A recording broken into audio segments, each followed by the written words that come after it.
আজকে আমি শেয়ার করছি মহানবমীতে ৯ কন্যার পুজো। এটা হয়েছিল আমাদের বাড়ি থেকে ২-৩টে বাড়ি পরেই। তো একজন এরকম পুজো করছিল, তার একটা মেয়ে কম পড়েছিল, তাই আমার মেয়েকে ওরা নবকন্যার মধ্যে নিয়েছিল। আমিও সামনে থেকে এই প্রথম দেখলাম নবকন্যা কিভাবে পূজিতা হন। ৯টি মেয়েকে কি সুন্দর করে ওরা এক জায়গায় বসিয়ে পায়ে সুন্দর করে আলতা পরিয়ে দিল। সত্যি খুব ভালো লাগছিল।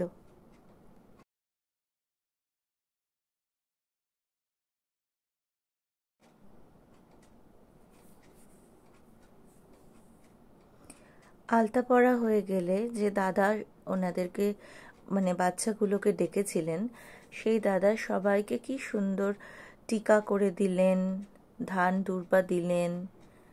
খুব ভালো লাগলো, ঠিক পুজো করার মতো। খুবই সুন্দর লাগছিল।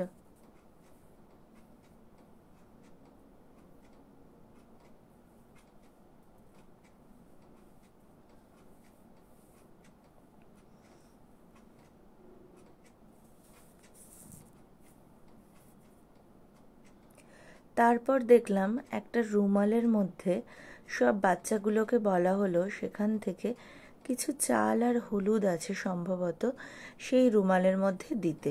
তো সবাই ওখান থেকে নিয়ে ওই রুমালের মধ্যে দিল।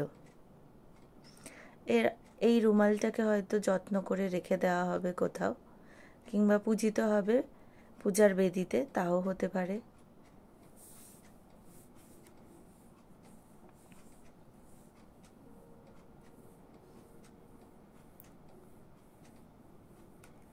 এরপর ও বাড়ির দিদি সবাইকে পূজার প্রসাদ, মা দুর্গা হিসেবে তো নবকন্যা পূজিতা হলেন, তাই এনাদেরকে প্রসাদ দেওয়ার জন্য প্লেট দিলেন।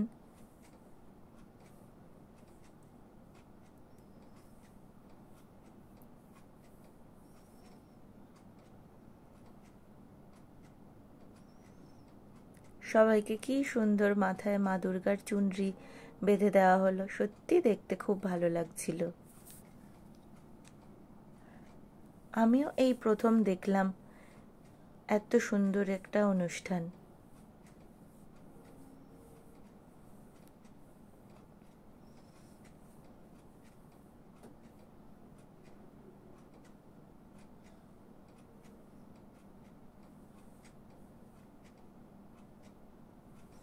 বাচ্চাগুলো ভারী আনন্দ করছিল।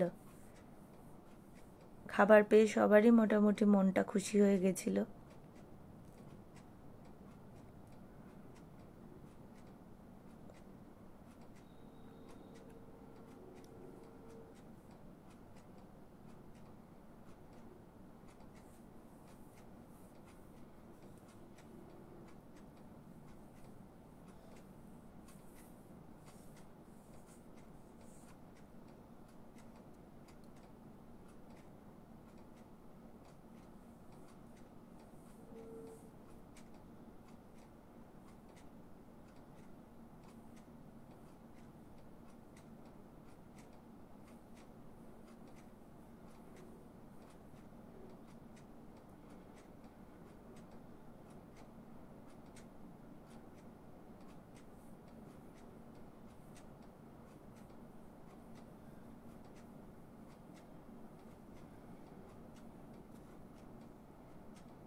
খাওয়া দাওয়া শেষ, সবাই ভীষণ খুশি।